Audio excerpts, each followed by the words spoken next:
Hello, Buckeye fans. Welcome to Bucknuts Instant Reaction. We're here at the Woody Hayes Athletic Center.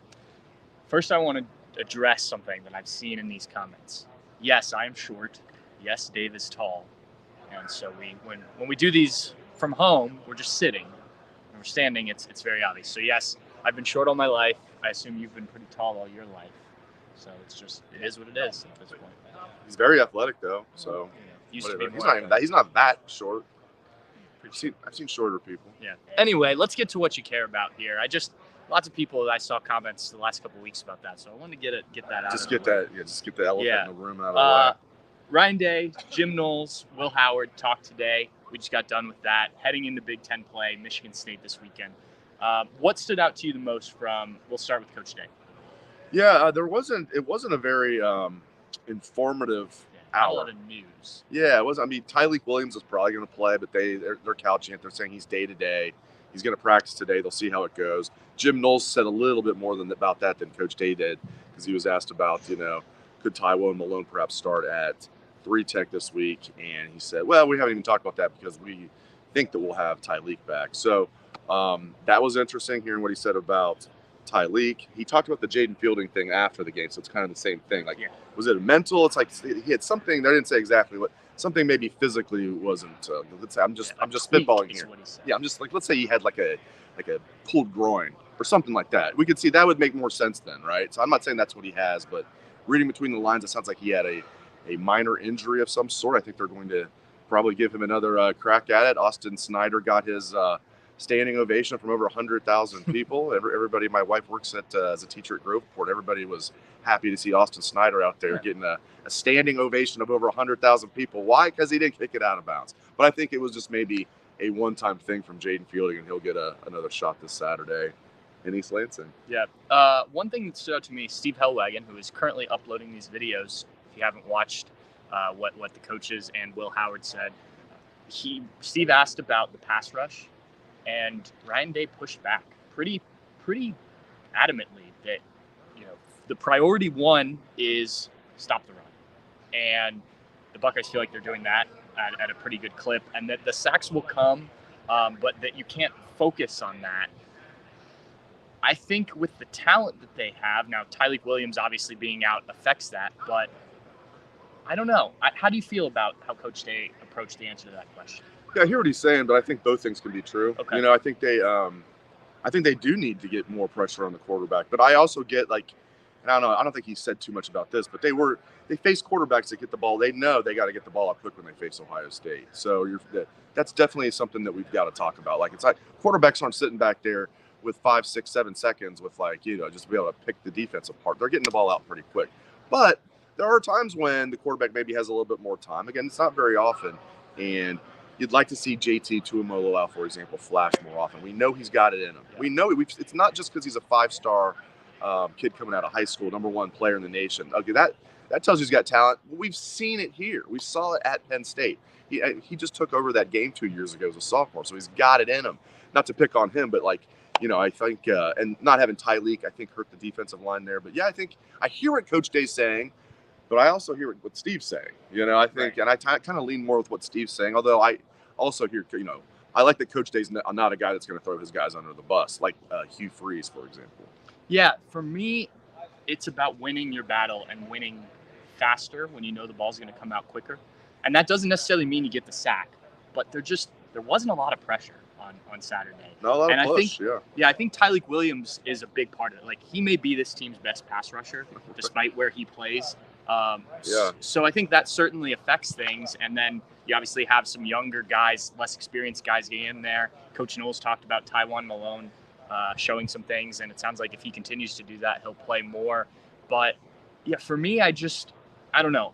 This is a defense that proved last year you don't need a ton of that to get, to be a top-ranked defense. But I think in big moments, I want to see a bit more. And yes, I completely get guys getting the ball out quick, but I also can look and see, well, against Marshall, you're not winning your one-on-one battle frequently enough, even when the ball is coming out quick. And then when it's not, they're still not getting the sacks. Only Caden Curry was what got home. So I don't know. I will be interested to monitor this the rest of the season, especially as they do play some teams that will sit a bit more.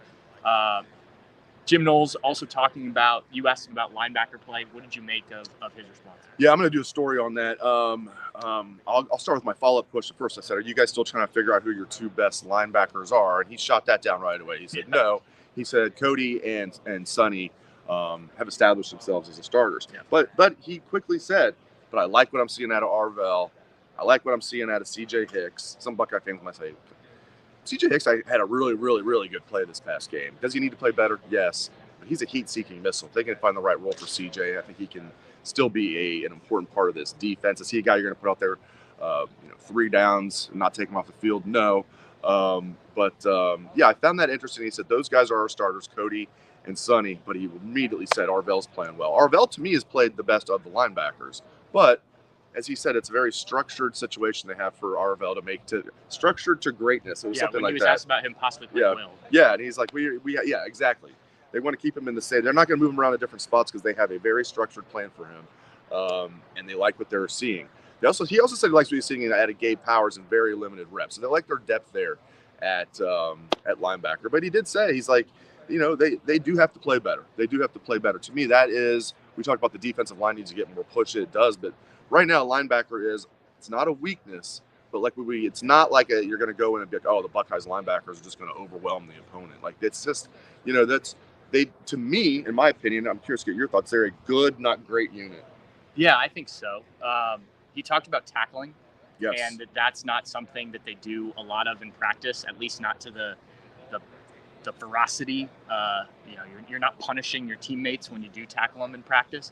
So that takes a little bit of getting used to. And I think when Sonny's still adjusting the linebacker and Cody missed the first game and some of preseason, like that could play a part in it. I do think, though, just looking at like Cody Simon, a good player, I think an excellent leader. You've seen that with him being named captain and the Block O recipient and everything. Yes.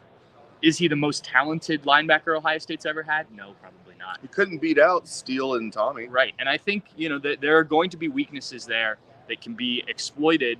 Now the question becomes with the rest of this defensive scheme, because Knowles' defense is very much about the overall and not an individual guy or two. Can you cover some of that up or make up for that in other positions? And I think that's what they have to do. I know people are infatuated with some of the plays Arvell Reese makes.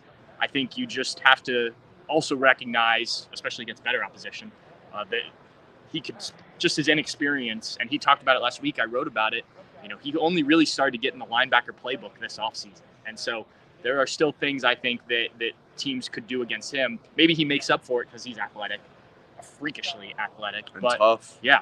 And he does seem to just see ball, get ball type of player, which you like, but raw, probably. Yeah, raw. They didn't use that word, but that basically you add up everything Jim, I'm going to call him Tressel, Jim Knowles said. It's like, Arvell's very talented, but raw. Yeah. Kind of how you can but I tell you what, that he's less raw than I expected. I figured he'd be raw this year, but man, he's got it all. He's got the size, he's got the physicality, the toughness, and the athletic ability. He's got it all. But he's, as Patrick said, he's kind of new to playing linebacker. I mean, he played linebacker in high school, but then they repped him at defensive end in practice last year. He was a true freshman. Then he got winter and spring to play linebacker, and then the summer, but he's still pretty new at it. So I think Arvell Reese is going to be a star here eventually, but this year's more of a complementary role he's playing. So people that are maybe even in the chat right now saying we need to see Arvell out there as a starter, it's probably not going to happen. It might. He's playing really, really well, but they feel like he's probably too raw right now to be a starter. Yeah, and I think as he gets more experience, he will see more playing time. And I think there will be opportunities for those 3 linebackers, maybe even as recent or as coming up as Iowa. But I think you'll see him more, and I think he needs to play to get kind of that rawness off, right? We also talked to Will Howard. He is excited to play in a Big Ten game. This is a kid who grew up in Pennsylvania, watched the Big Ten growing up. You can tell that he is not unfamiliar with this conference when he's talking about, playing at Spartan Stadium and things like that. This isn't, he didn't have to look up where he's playing this weekend.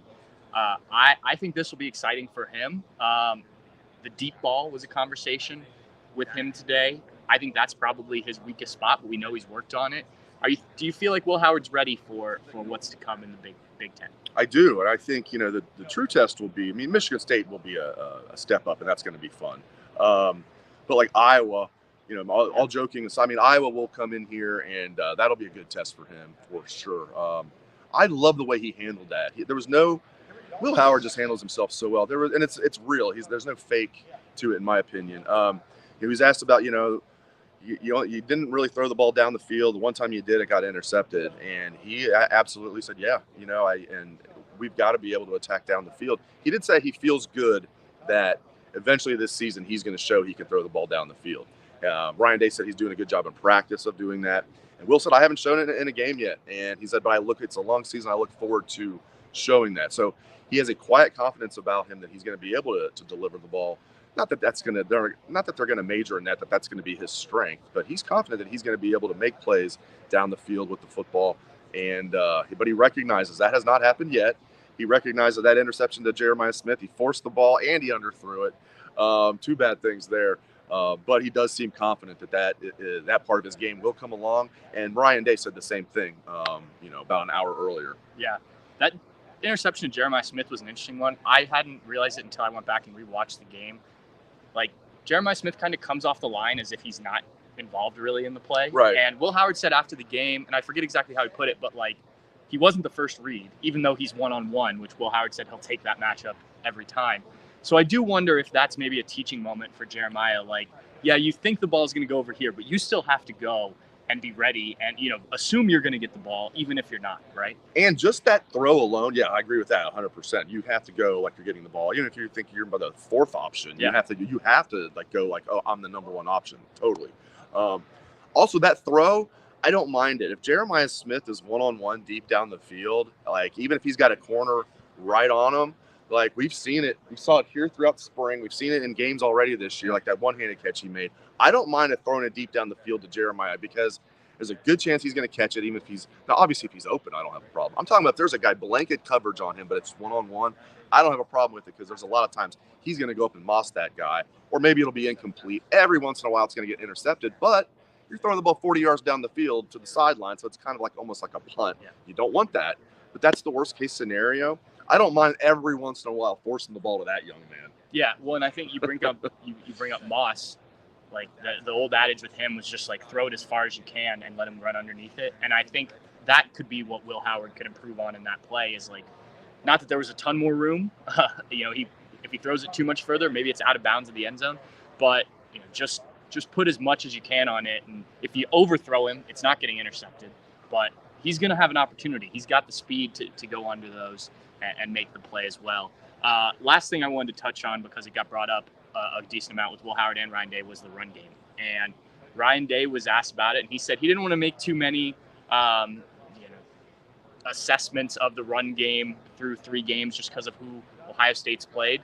But I think everyone can see that the makings, and I broke some of this down on my further review that went out this morning, but there's the makings of a really good running game. And it's not just the running backs. It's the guys blocking, the linemen getting downfield, which we didn't see week 1, and then the receivers, tight ends as well.